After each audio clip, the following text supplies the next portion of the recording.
Я услышал разные мнения, вот на тарифы поднять. Я не исключаю, что такое возможно быть. Но давайте так.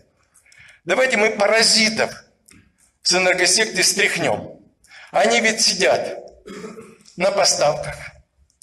Они на ремонте сидят.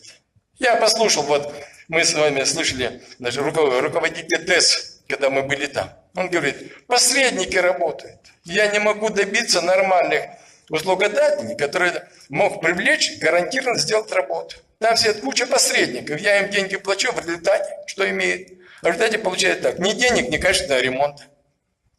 И там по всем направлениям. Вот, значит, закон о госзакупок, и мне кажется, что его тоже коррупционеры, значит, формируют. Его надо внести такие поправки, чтобы компания чувствовала себя, если мы хотим этим законом руководства, должна чувствовать себя достаточно уверенно, а на самом деле этого нет.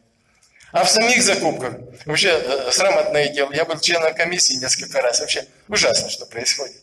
Эти вещи надо уйти. И когда мы это дело вытряхнем оттуда, этих блох, кровопийц, да, я уверяю, что начнет выявляться истинный, значит, недостаток средств для того, чтобы поддержать значит, оборудование в надлежащем техническом состоянии. Сколько надо будет поднять, чего не будет хватать, мы тогда увидим. А без этого, это, знаете, как иногда говорят, значит, собака за хвостом бегает. Поднимем, опять мало, поднимем, опять мало. Так этого конца не будет.